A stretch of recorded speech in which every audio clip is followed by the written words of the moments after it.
At 7:27 in the evening on a dark stretch of Route 112 in Haverhill, New Hampshire, a woman named Faith Westman looked out her window and saw a car sitting sideways in a snowbank. She called it in. Routine at first, a single vehicle accident on an icy road in the middle of winter. Officers get calls like this every night in a town like Haverhill. But this call was different, because when police pulled up to that snowbank 19 minutes later, the car was still there. The keys were still in the ignition. Her cell phone, her wallet, her school books, a box of wine still leaking onto the floor mat. All of it was still there. The only thing missing was the 21-year-old woman who had been driving it. She had been seen standing next to that car less than 10 minutes before police arrived. A school bus driver had stopped, spoken to her, and offered to help. She told him she'd already called for a tow truck. She told him she was fine. She was not fine, and in the time it took a small-town police officer to drive 2 miles down a dark road, Maura Murray disappeared. Not gradually, not over days, in minutes. 22 years later, nobody has explained what happened in that window. Not her family, not the FBI, not the hundreds of amateur investigators who have spent decades trying to solve it. This is the story of the last day of her old life, and the 10 minutes that came after it. To understand why this case refuses to close, you have to understand who Maura Murray was before that night, because almost nothing about her fit the profile investigators expected. She was born in May of 1982, the fourth of 5 children in a tight-knit Irish Catholic family from Hanson, Massachusetts. Her parents divorced when she was young, but both stayed close to her. Friends and coaches from her teenage years described the same person over and over. Driven, disciplined, a standout runner, the kind of student who didn't need to be pushed. That discipline took her somewhere most people never reach. Maura earned a spot at West Point, the United States Military Academy, one of the hardest schools in the country to get into, let alone stay in. But she didn't stay. Sometime around 2001, her time at West Point came apart. She was accused of shoplifting. Whatever exactly happened behind closed doors, it ended with Maura transferring out of the academy and enrolling at the University of Massachusetts Amherst to study nursing.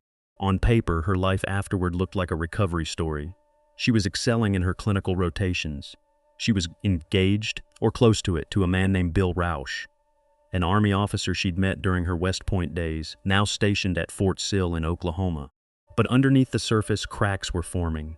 In late 2003, Maura was caught using a stolen credit card number to order food to her dorm. It was a minor charge, the kind that gets quietly resolved with probation.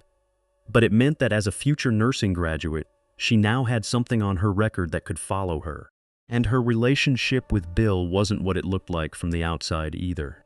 There were accusations of infidelity on his end and on hers. Investigators would later learn Maura had been seeing another man behind Bill's back. Hossein Baghdadi, an assistant coach on the UMass track team. According to people close to both of them, Maura had confided in Baghdadi that she sometimes fantasized about disappearing completely and starting over somewhere else. Nobody thought much of that comment. Not until 3 months later. By early February of 2004, the people around Maura started to notice something was wrong. Not dramatic, just off, distracted, withdrawn. On February 5th, 4 days before she vanished, Maura was working her overnight shift at a campus security job when her older sister Kathleen called her, mid-relapse into alcoholism, invisible crisis. Maura took the call, and by the end of it, she couldn't speak. A coworker found her frozen, unresponsive, able to say only 2 words before she was walked back to her dorm room. My sister. 2 days after that, her father Fred drove up to Amherst. Her car, an aging Saturn that had been sputtering and smoking for weeks, was finally becoming a real problem, and Fred wanted to help her shop for something more reliable. That night, Maura borrowed her father's car, a nicer Toyota Corolla, to go to a party. On the drive back to his motel in the early hours of the morning, she crashed it into a guardrail, nearly $10,000 in damage. Fred didn't blow up at her, but something about that night, and the days after it, set the final sequence in motion. February 9th, 2004, a Monday. If you laid out everything Maura Murray did that day, minute by minute, it wouldn't look like the last day of an ordinary college student's life. It would look like the last day of someone getting ready to vanish, or someone falling apart in slow motion. Investigators still argue about which one it was. At 3:32 in the morning, Maura submitted a homework assignment for her nursing cohort. Ordinary, unremarkable, a student doing her work. By early afternoon, everything changed. At 12:55, she placed a 3-minute phone call to a woman named Linda Salamone, the owner of a vacation condo in Bartlett, New Hampshire, where Maura had once stayed with her father and Bill the previous summer. Linda would later say she has no memory of the call at all and confirmed she never rented Maura a room. At 1 p.m., Maura sent her boyfriend Bill an email. It was warm, affectionate. She told him she loved him, mentioned she'd gotten his messages, and promised to call later that day. It would be the last message he ever received from her. At 1:13, she called a fellow nursing student to arrange returning some borrowed clothes. A small, practical errand, the kind of thing you do if you expect to see that person again soon. 11 minutes later, at 1:24 p.m., Maura emailed her professors and her work supervisor. She told them she needed to leave town for a week. The reason she gave: a death in the family. There had been no death in the family. Nobody in Maura's life had died. She invented it, deliberately in writing to 2 separate authority figures. On the same afternoon, she withdrew nearly every dollar in her checking account. At 2:05, she called a toll-free reservations line for Stowe, Vermont. The call barely lasted a minute. The line was down. No room was ever booked. At 2:18, she tried calling Bill again. He didn't pick up. He was on the other line at that exact moment, trying to reach a friend of Maura's named Kate. At 3:15 that afternoon, security cameras at a Big Y grocery plaza in Hadley, Massachusetts, captured Maura at an ATM, withdrawing $280, nearly the entire balance of her account. From there, she walked into a liquor store. She returned bottles and cans for a small deposit refund, and then bought a bottle of Kahlua, a bottle of vodka, a nip of Bailey's, and a 12-pack of beer. Sometime around 4, she stopped by a police station, not to report anything, but to pick up duplicate copies of a standard accident report form, the same kind of form used to document a car crash. Those blank forms would later be found inside her car. At 4:37 p.m., she made her final recorded phone call to her own voicemail. It lasted 4 minutes. To this day, nobody knows for certain what messages she was listening to or who had left them. By evening, Maura had packed up her dorm room, printed a set of MapQuest directions north toward Burlington, Vermont, and left campus behind the wheel of her black 1996 Saturn. She never got there. Route 112 cuts through Haverhill, New Hampshire, in a series of sharp, unlit curves, the kind of road locals know by feel because streetlights are almost non-existent out there. In February, in the dark, with ice on the pavement, it is not a forgiving stretch of highway. At approximately 7:20 in the evening, Maura's Saturn left the road and slammed into a snowbank. The impact was hard enough to crack the windshield and deploy the airbags. A school bus driver named Butch Atwood happened to live nearby. He noticed the crash from his property and walked down to check on her. According to Atwood, Maura appeared shaken but physically unhurt. He offered to call for help. She told him not to. She said she'd already contacted someone and that everything was being handled. Atwood didn't push it. He walked back to his house. But something about the interaction stayed with him. Enough that at 7:42 p.m., he picked up the phone and called 911 anyway, describing a young woman who looked, in his words, visibly shook up. 7 minutes earlier, at 7:27, a neighbor named Faith Westman had already reported the wreck. She told dispatchers she could see someone in or near the driver's seat, and strangely, thought she saw the glow of a cigarette. Her husband would later say he remembered it differently. Not a cigarette, but a reddish glow he couldn't explain. That detail, cigarette or something else entirely, has never been resolved. And it matters because by every account, Maura Murray was not a smoker. There's a second detail that investigators have spent years trying to make sense of. According to one witness's account, sometime between 7:33 and 7:37 p.m., a full 8 to 10 minutes before the first officer's documented arrival, a vehicle matching the description of a police SUV was seen parked nose to nose with Maura's car. But dispatch logs, official incident reports, and the officer's own account all place his arrival closer to 7:45 or 7:46. If that timeline holds, and multiple independent reviews suggest it does, then someone else, in some other vehicle, was already at that crash site before any officer ever got there. Nobody has ever identified who that was. When Officer Cecil Smith did arrive, the scene told a story with no ending. Maura's Saturn was locked. Her phone, her backpack, her school books, a stuffed animal from childhood, a paperback titled Not Without Peril. All of it sat untouched inside.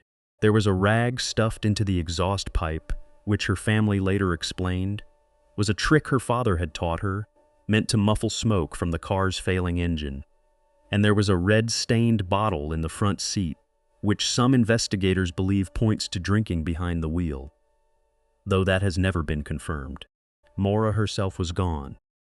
A search dog was brought to the scene not long after. The dog picked up her scent immediately, tracked it roughly 100 yards east of the wreck, and then lost it completely. No struggle, no blood, no signs of injury on the ground. Just a scent trail that ended, as if she had simply stepped into a vehicle and left. For the first several days, police treated this the way departments across the country often treat a missing adult with a documented history of stress, as a voluntary disappearance. A 21-year-old who lied to her professors, drained her bank account, and vanished on foot. To some investigators, that looked less like an abduction and more like someone choosing to walk away from her own life. Maura's father, Fred, did not accept that theory for one single day. He and his family drove immediately to New Hampshire and began searching on their own, independent of police. Fred would return to that stretch of road almost every weekend for years afterward, long after official search efforts had wound down. And to be fair to the skeptics inside the department, official search efforts were extensive. New Hampshire Fish and Game deployed helicopters, thermal imaging equipment, snowmobile teams, and cadaver dogs across the wooded terrain surrounding the crash site. They searched through the brutal cold of a White Mountains winter. They found nothing, not a shoe, not a scrap of clothing, not a single physical trace that Maura Murray had ever walked into those woods at all. That absence is, in its own way, one of the strangest parts of the entire case. People who wander into freezing wilderness and succumb to exposure are, tragically, usually found. Eventually, the terrain gives them up. Maura's case defied that pattern completely. As the investigation deepened, the people in Maura's life came under scrutiny, and none of them fit neatly into the role of a suspect. Bill Rausch, her boyfriend, was stationed more than 1,000 miles away in Oklahoma at the time of the crash, with phone records and colleagues appearing to place him there that night. He has maintained his alibi ever since, though journalists investigating the case have since surfaced troubling, separate allegations against him from later years, allegations he denies. Hossein Baghdadi, the coach Maura had been secretly seeing, was also cleared by investigators. But what he told them raised new questions rather than answering old ones. He said Maura had spoken to him about wanting to escape her relationship with Bill, whom she described as controlling. He said she'd once told him she dreamed of disappearing entirely and starting a new life somewhere else. And investigators later learned something Baghdadi hadn't initially volunteered. He was an active member of the university's outdoor recreation club, and that club maintained a private cabin in the White Mountains, not far from the same road where Maura's car went off the pavement. To this day, no evidence has ever placed Maura at that cabin. But the coincidence of geography has never fully gone away either. Then came the theory that split the case in two. Investigative journalist James Renner spent years researching Maura's disappearance and eventually published a book on the case. His conclusion diverged sharply from Fred Murray's. Renner came to believe Maura may have left willingly, that she orchestrated her own disappearance, possibly to escape a controlling relationship, possibly to avoid the fallout from her pending fraud case threatening her nursing career, and, in his most controversial theory, possibly because she believed she was pregnant. He pointed to search history investigators found on Maura's computer, researching the effects of alcohol on a developing fetus. Nursing classmates would later say that search may have simply been coursework, unrelated to her own life. Renner's theory further proposed that a second vehicle, a so-called tandem driver, may have been trailing Maura that night, ready to pick her up the moment the crash occurred and disappear with her into the dark. Fred Murray has rejected this theory outright, publicly and repeatedly, for over 2 decades. He does not believe his daughter walked away from her own life. He believes she was taken. Here is what makes the Maura Murray case different from almost every other cold case in America. It never actually went cold. It just kept circling. In 2008, and again in years after, private investigators and volunteer search teams returned to the woods around Haverhill for multi-day searches using cadaver dogs. In one search, dogs reacted strongly to a basement in a home once connected to a person of interest. Investigators sent a carpet sample from that basement to the state crime lab. The results were never released publicly. In 2009, New Hampshire established a statewide cold case unit, and Maura's file was one of the cases cited as justification for creating it in the first place. In 2010, Fred Murray went public with sharp criticism of how police had handled the earliest days of the investigation, arguing that treating it as a walk-away case rather than a potential crime scene had cost investigators crucial time. He called for the FBI to formally join the case. In 2021, hope flared briefly when bone fragments were discovered in New Hampshire, not far from the original search area. For weeks, Maura's family waited on forensic testing that could have finally ended 17 years of not knowing. The results came back negative. The fragments were not hers. In January of 2022, the FBI issued a fresh national alert on the case, nearly 2 decades after Maura vanished, proof that, even after all this time, federal investigators had not closed the file. That same year, police returned to search 2 additional New Hampshire towns based on new tips. And there's a smaller, stranger footnote that has followed the case for over a decade. Beginning in 2012, an anonymous user going by the name 112 Dirtbag began posting unsettling videos online, grainy footage of an unidentified man laughing in the dark, tied loosely to the case by amateur investigators who obsessively combed for any connection to the crash site on Route 112. No solid link to Maura's disappearance has ever been established. But the video and the name became one more thread in a case that has never run out of them. Through all of it, Maura's sister Julie has become the family's public voice, building a podcast, using social media to correct what she calls years of misinformation about her sister, and keeping the case in front of a new generation of viewers who weren't even born when Maura vanished. As of today, New Hampshire's Cold Case Unit still officially classifies this as a suspicious missing persons investigation. Not closed, not solved, suspicious. No one has ever been named a suspect. No one has ever been charged. And Maura Murray, who once told a man she was secretly seeing that she sometimes dreamed of disappearing completely, has now been gone longer than she was ever alive as an adult. Strip away every theory, every podcast episode, every amateur investigator's pinned map of Route 112, and you're left with a set of facts that simply do not connect. A 21-year-old woman lied to her professors about a death that never happened. She drained her bank account. She bought alcohol she may never have intended to drink alone. She printed directions to a town she had no reservation in. And then her car went off the road in the dark, and in less time than it takes to watch the opening of this video, she was gone.